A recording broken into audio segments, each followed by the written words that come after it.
Signore e signori, buongiorno. A nome di Italian Ladies and gentlemen, good afternoon. On behalf of IEG, I'd like to welcome you and I'd like to thank you for being here. Unfortunately, on a sad note, I have to say the following. Usually, on behalf of our president, Mr. Cagnoni, well, unfortunately, he left us. We feel greatly bereaved, but we feel his presence because our records year on year are all due to him. So just forgive me for reminding you all of him, but that was actually something that I owed him. Thank you very much again for being here. This is a very traditional meeting with our schedule. There are two things that at Vicenza Oro we are greatly interested. You know that we consider ourselves as a platform for new opportunities. We're greatly interested by the subject of humanity, and the other one is that of independent jewel shops. Well, being human lies pretty much at the heart of our business. The trade fairs are very much based on that.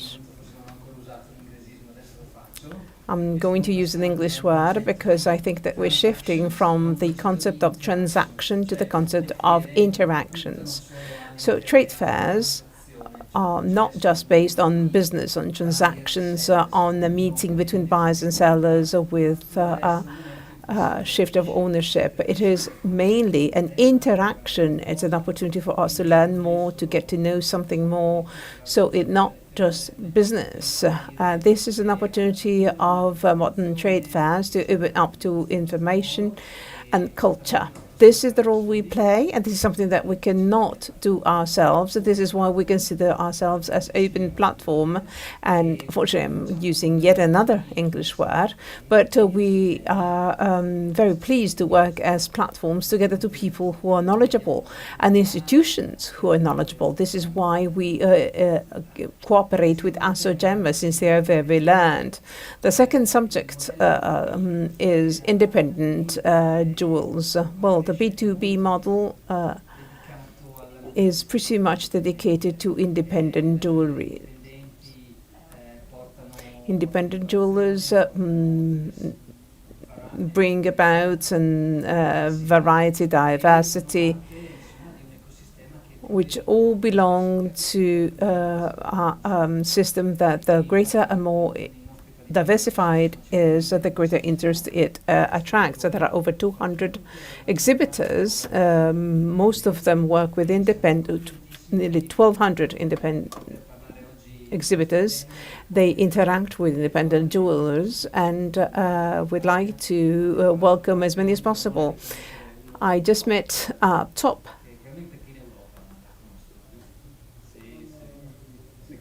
player, and I believe that you're also known throughout Italy and Europe as well. You're pretty much an icon. Now, without any further ado, I'd like to give the floor to the president of Assogemme, Mr. Paolo Cesari.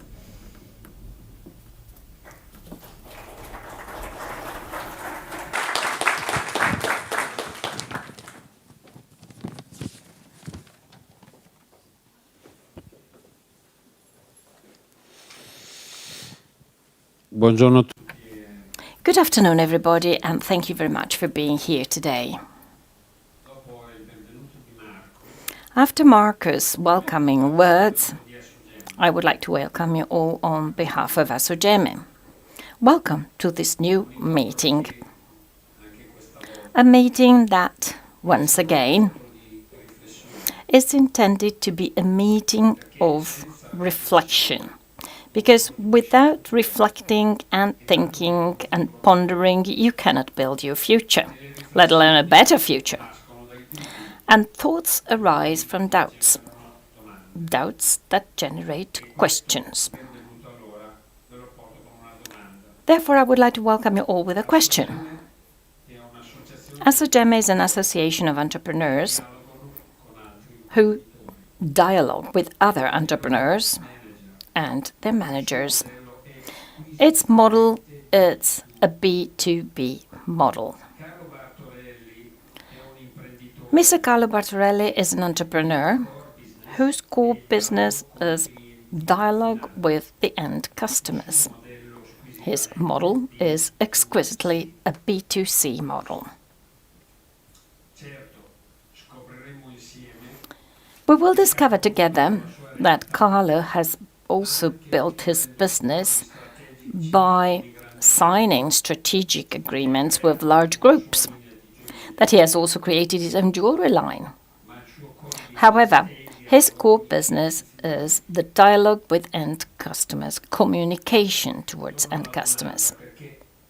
Let me come back to the question, why did Assogemme, a B2B model, decide to launch a meeting with Carlo Bartorelli, a B2C expert?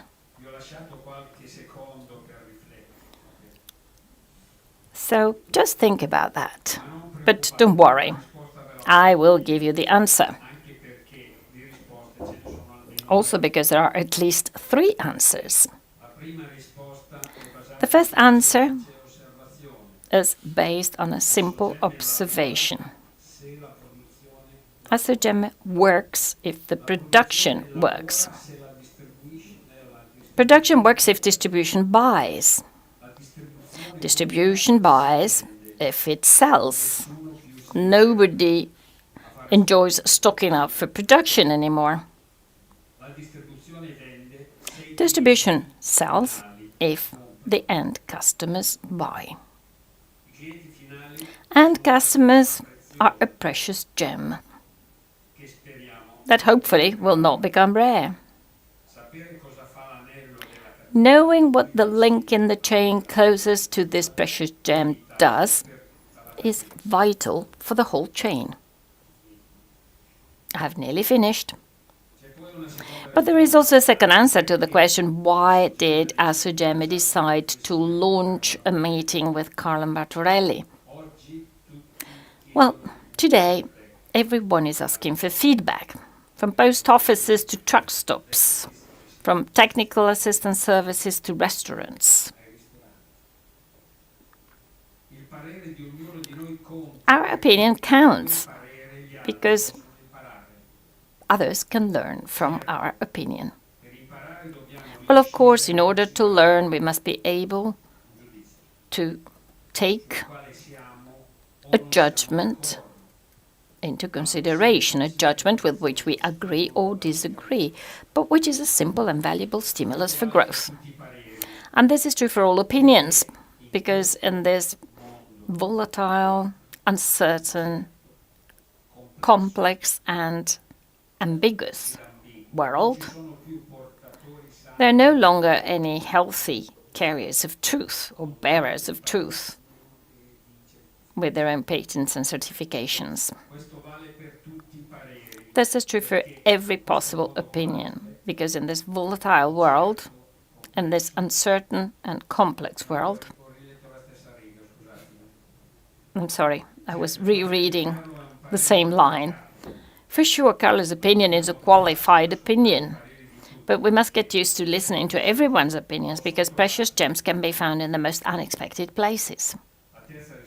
The third answer to the question is apparently less conceptual.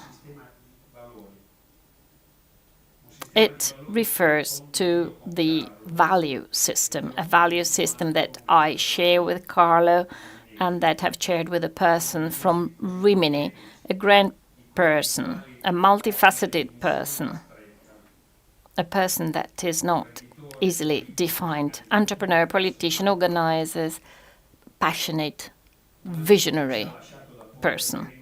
A dear friend who's left us all too soon and whom I would like to thank because I owe him a lot. A visionary person to whom we all owe something, because without Mr. Lorenzo Cagnoni's energy and vision, the late EEG president, most likely we would not be sitting in this room today. And this value system is very similar, I believe, to the one that will re-emerge in the questions and answers that I will now leave you to discover, leaving the floor to Carlo and Raffaele.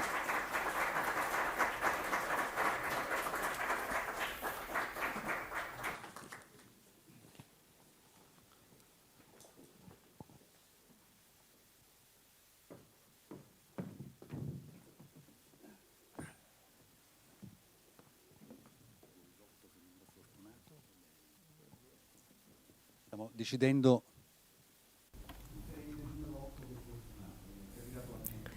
I've been the lucky one entrusted with this job now, and I'd like to thank you. I'd like to thank you because you're bold and courageous, because coming straight after lunch to listen to a conversation on a subject such as humanity as a competitive advantage is something that really requires quite a degree of boldness. You have to be very bold to come and listen to this. It means that you're not interested just in superficial items, but in very deep issues, humanity being one of them. And as a matter of fact, we have the top delegates on this, the who's who on this industry. So humanity. Well, of course, I'm not qualified to tell you what humanity is. I know for sure that it is very important, but I cannot really tell you what humanity means. So I did something quite straightforward. I have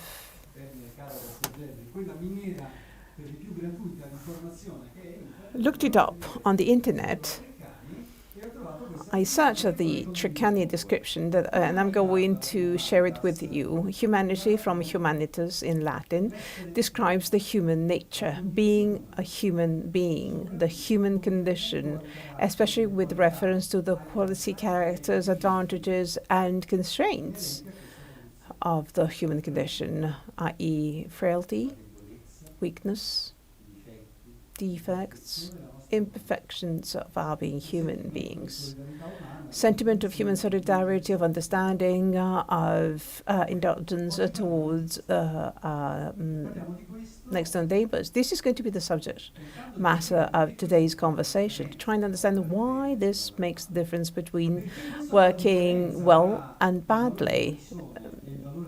This actually marks the difference between the value of people and of other entities. Humanity is actually something which is being attacked, especially from two different points of view. There's artificial intelligence on the one hand and natural stupidity on the other hand. Let's start from the second one.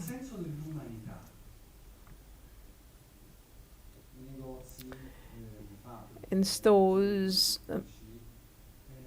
offices, factories, humanity comes up against the old leadership system based on strength relationship, on the short-term interests, as well as on the only interest in profit, which is completely obsolete, but it's something that you've certainly come across. Well, this type of leadership is an obstacle to the free circulation of humanities. It is an obstacle against the distribution, the circulation of human sensitivity that sometimes go lost because there are strong leadership models that make it impossible for us to grasp this sensitivity. Large-size corporation and middle-sized corporation are going to heed humanity, especially when we have to take stock and measure the social and environmental sustainability of our actions. We are certainly going to explain how we can disseminate humanity in our companies. Some small considerations are going to turn useful when we take stock of humanity. Another major threat to humanity comes from artificial intelligence, not just from human stupidity. Our fight for humanity is an avant-garde, is a modern fight.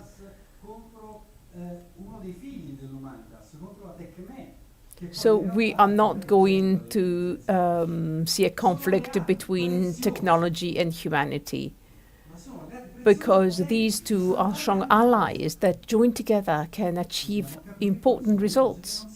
there are things that cannot be achieved by the combination of artificial intelligence and human capacity. There are things that we have to relearn to ourselves. I think that you're with me when I say this. There are neural activity in our brains as well as our heart and our stomach. Artificial intelligence can only take advantage of the neural activity in the brain. But what about what happens in the heart and what happens with our haptic perception?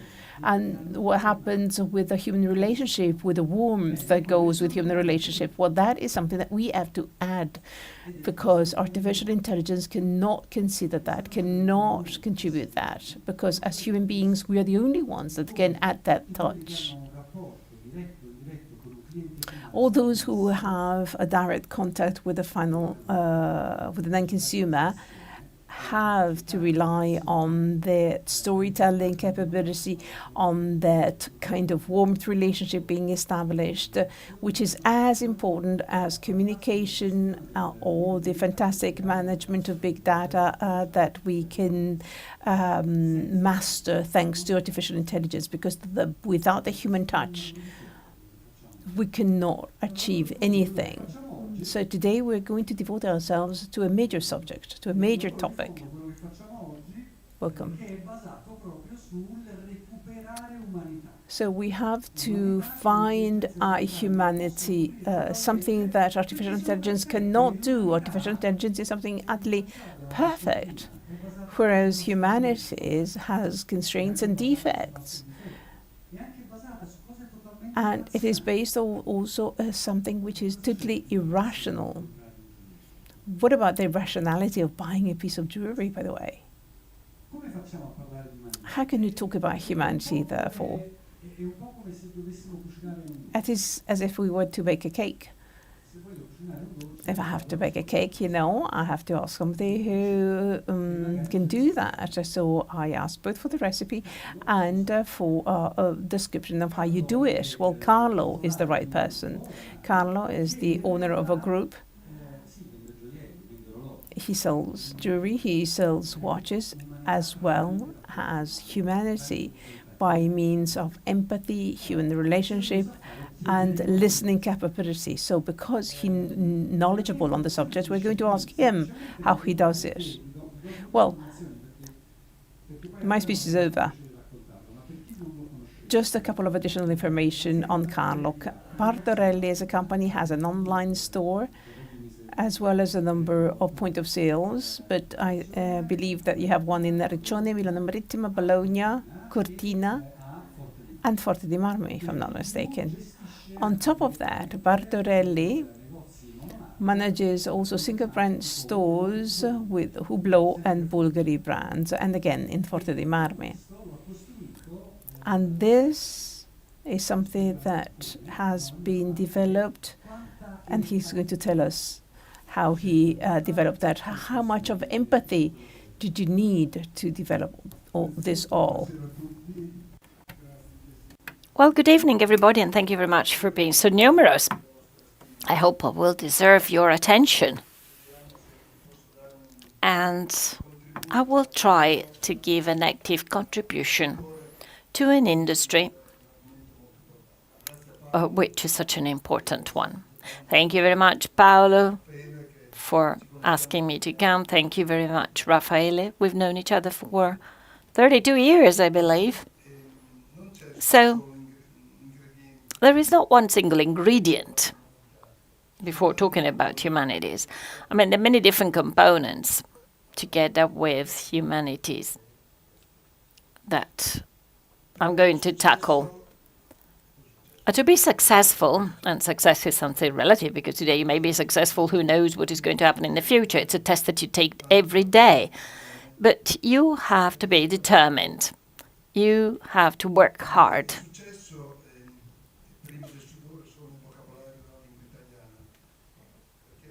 Success and work. First, you have to work. You have to be determined. Nobody's going to give you anything for free.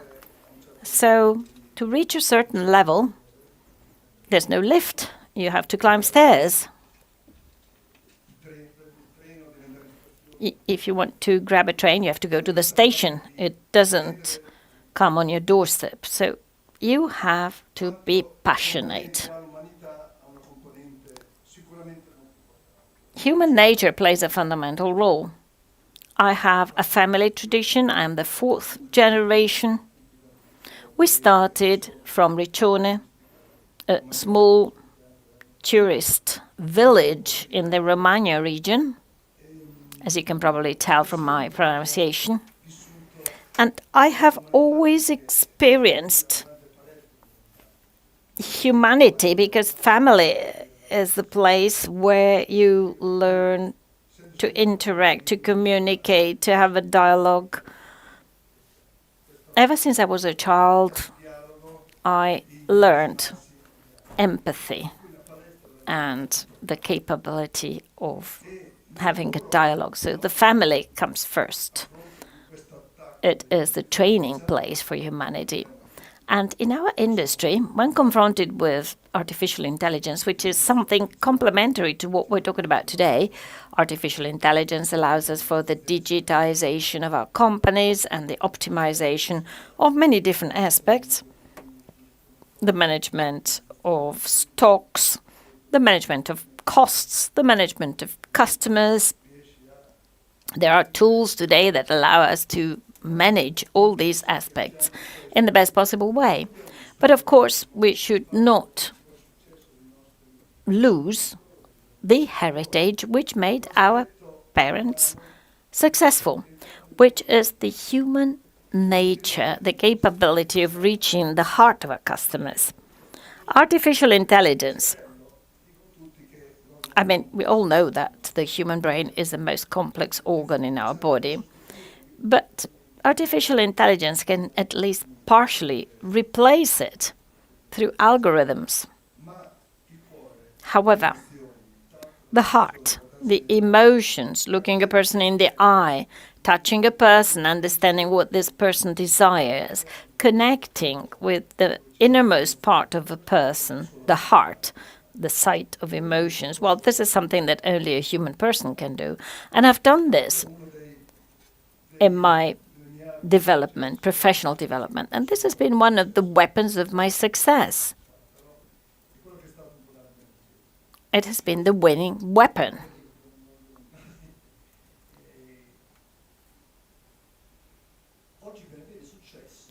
To be successful today, you must have been born in a garage and most likely in the United States. Not necessarily in the Silicon Valley, but that increases the score. And you were telling me actually that your company was born out of a store that was rich in tradition and very small in the province. Which is the value of the province? I mean, today we're opening windows on topics which are contrarian topics. I mean, is the province something unfavorable, or does it actually provide you with some extra values? Well, for sure, there's more humanity and more relations in the province. And this is something really fundamental, starting from the Romagna region and starting from a 40 square meter shop where I've experienced many different events. I was 10. I don't know if it is interesting for you or not, but I remember that my dad used to buy gold. People used to come with bags full of gold, and my dad used to buy kilograms of gold. And he sent me to the competitors to see the prices they had in their windows. Because at that time you had the price of gold in grams, in tags in the window. So I went around to see the costs and the prices of our competitors, and everything, of course, changed.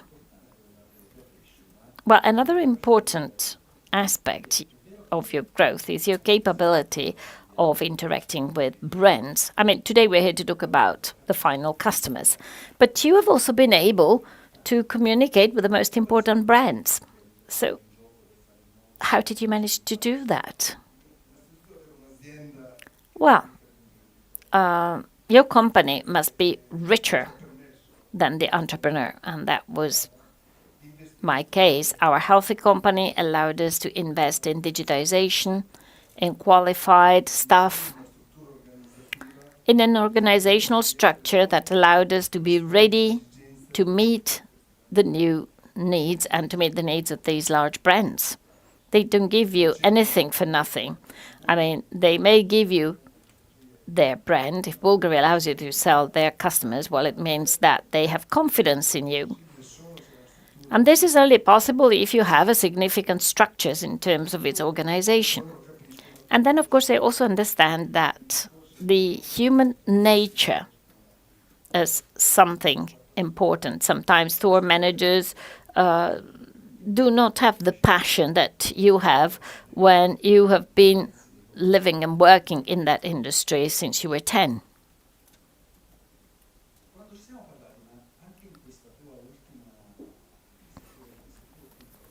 In your last words,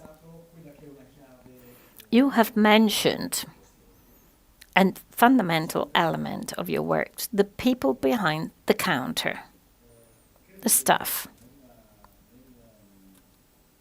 I believe that I read in the Club degli Orafi report that staff, employees, finding them, retaining them, well, this seems to be one of the most delicate elements of this market.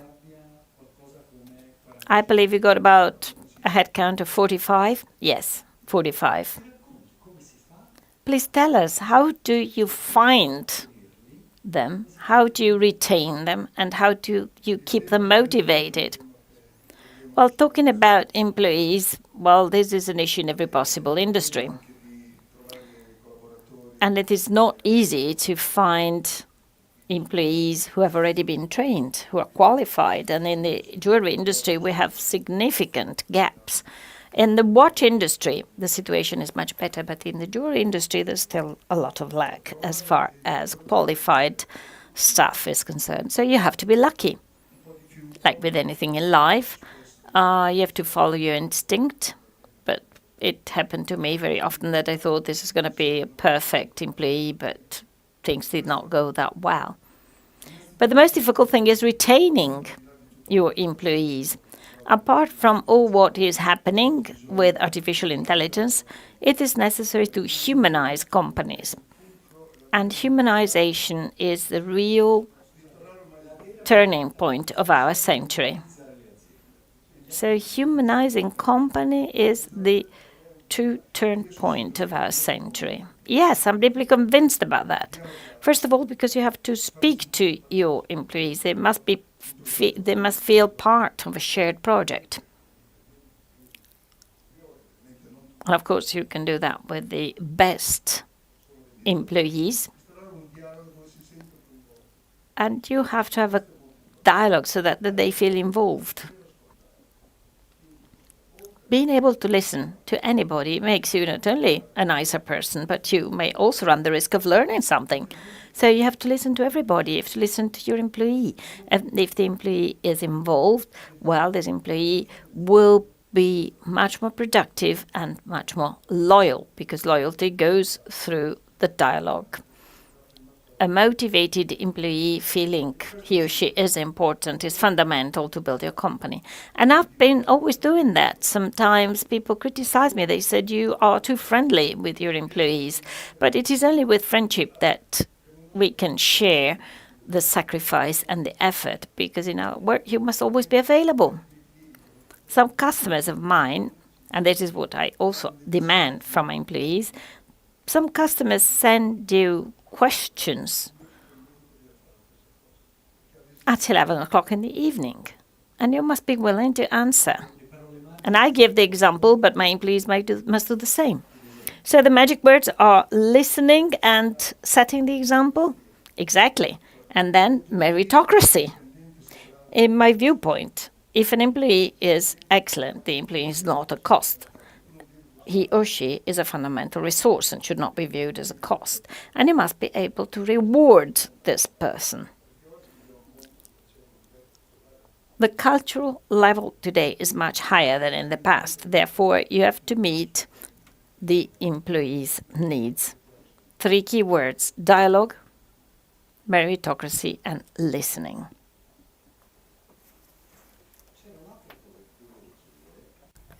There's another question that I wish to ask you. Apart from the central role being played by co-workers, I meant to ask you the following.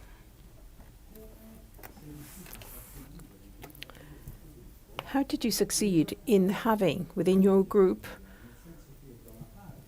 2 hats, basically, for yourself, in that you both have a very strong retail capability, but you also manufacturers, because Bartorelli is also a brand, and you are manufacturers. So how could you have these 2 hats coexist within Bartorelli?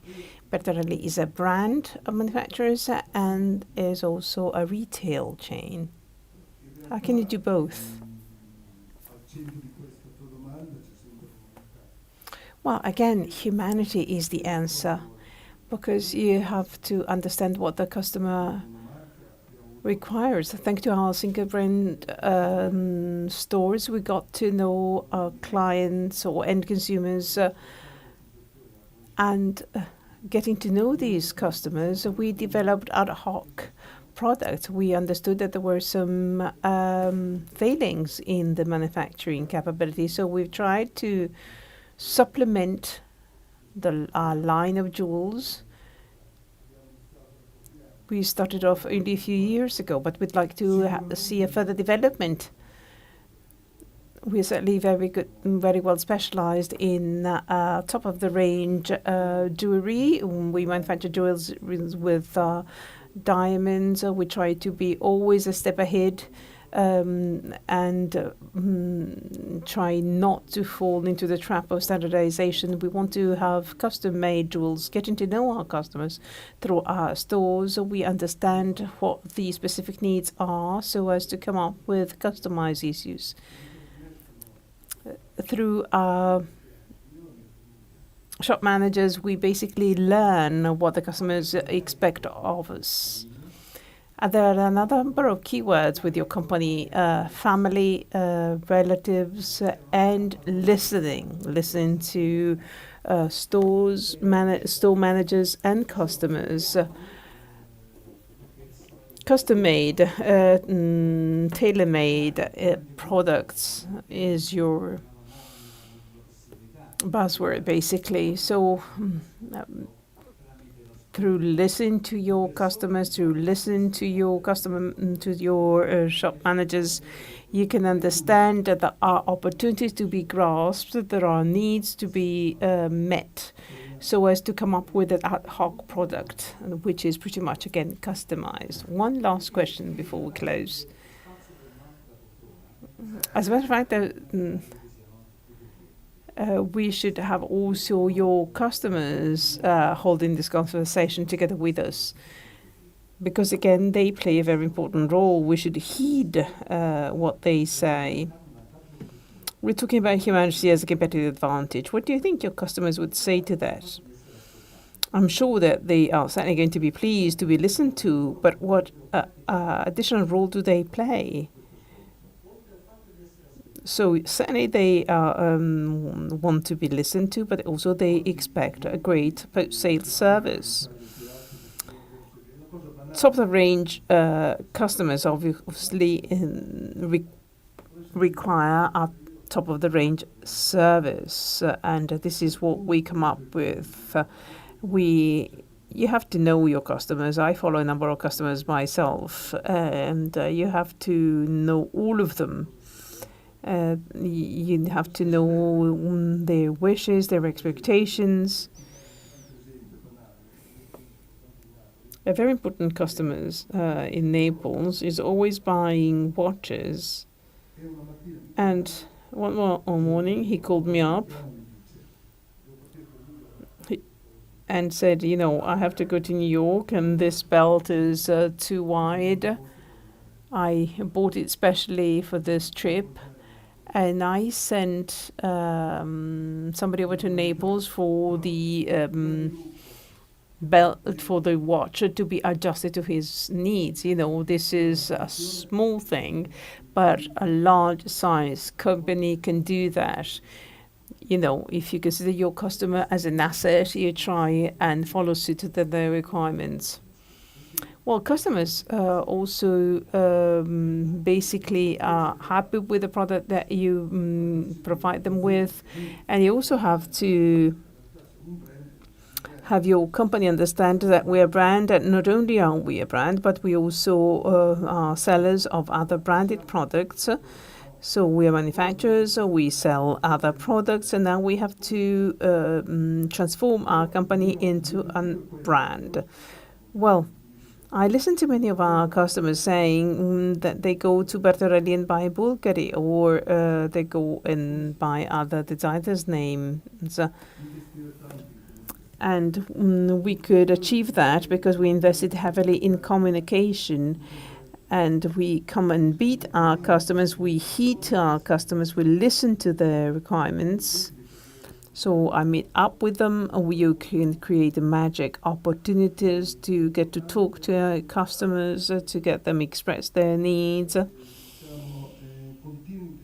There's an ongoing investment in our stores, so we want to have new stores, comfortable stores, so that the image that you convey is that the company is alive and kicking, can adjust to the customer's requirements. So basically, the impression that you have to give is that you can come up again with always a new outlook. You have to be authentic. You have to have your people staying on with you. You have to have loyal employees. So we invest heavily passion in all what we do. There's another question that was not anticipated. You've listed quite a number of bullet points. You've basically give us a recipe of all what helped you in developing such an important group. But apart from the ingredients, well, you referred to us to a number of ingredients. So you say that you listen to your customers, you provide them with good service, you take care of communication, tailor-made communication, and you also have nice stores, perhaps with a good perfume, good music. But why don't your competitors act similarly? Why don't your competitors listen to their customers and so on and so forth? Of course, there's a price that goes with all that. It doesn't seem something impossible. And yet there are those who can do that, and there are others who can't do that. Why is it that humanity is not the buzzword with all your competitors?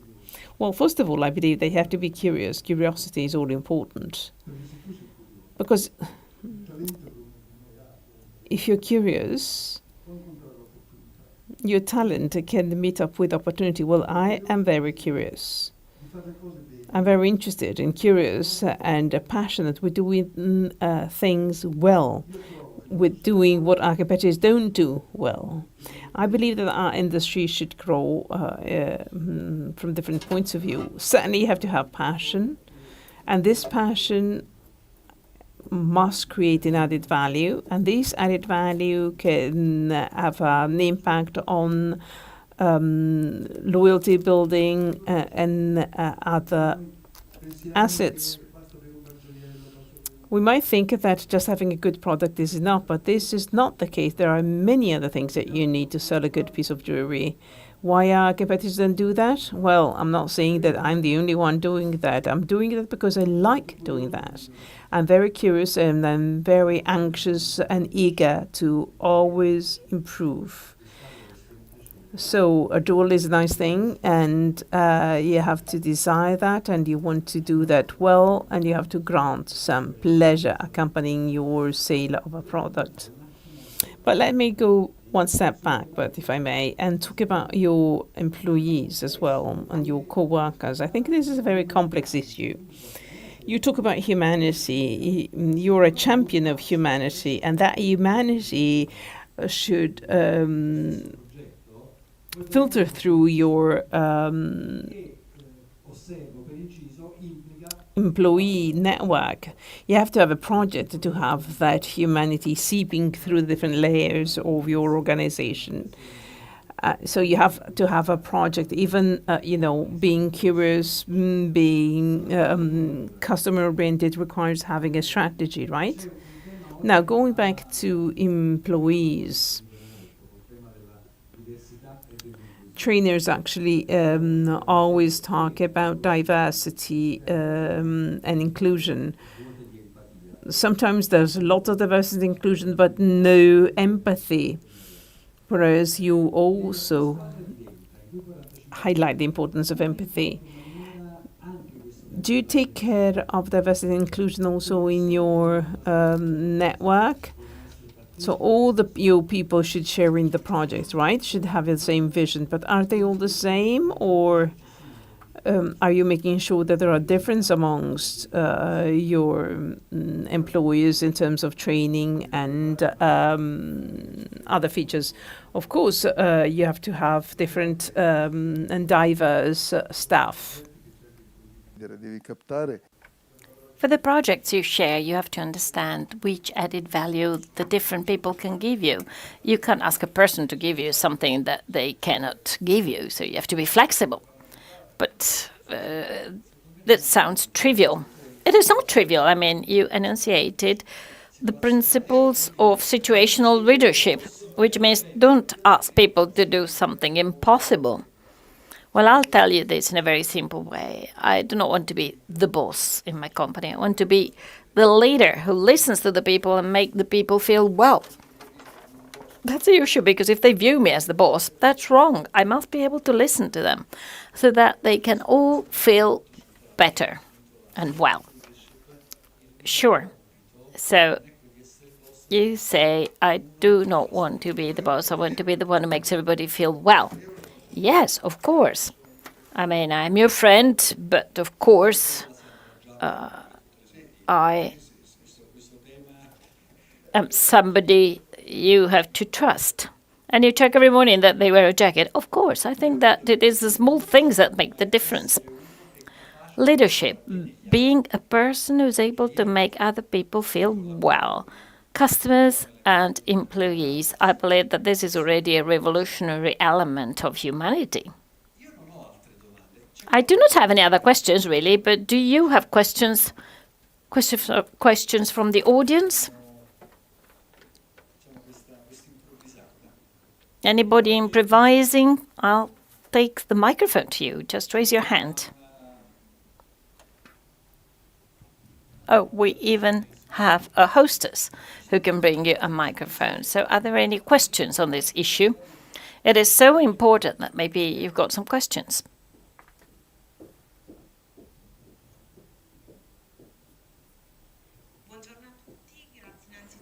Good afternoon, everybody, and thank you very much for this very interesting conversation.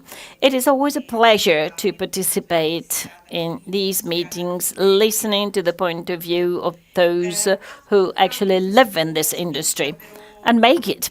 So listening to this highly inspirational speech, focusing on the rediscovery of humanities as a fundamental value, through listening, setting examples and meritocracy. But what about the stakeholders? Well-structured groups that sometimes can actually be a challenge. It is not easy to answer this question. Well, I believe that you have to believe in what you do. You have to keep making proposals and dream and do what you can do. Don't do what you cannot do, what you're not able to do. Because sometimes if you go beyond, you must do so only in the awareness of what you can do. Well, you told us before that these large groups, these stakeholders can trust you because they have seen that the company is richer than the company owner. So investment capability, of course, and you have to do what you can do. If they believe in you, you have to go on growing, focusing on what they believe you can do. But sometimes the manager is replaced, people change, and everything is turned upside down. Therefore, you always have to focus on the human nature, on humanitas, on the real values that have allowed our industry to develop. And if you understand that, and there are companies that understand that listen to us, because when they develop a project, they ask us to participate. But of course,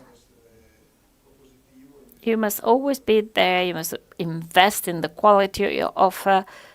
You must be active. Any other questions?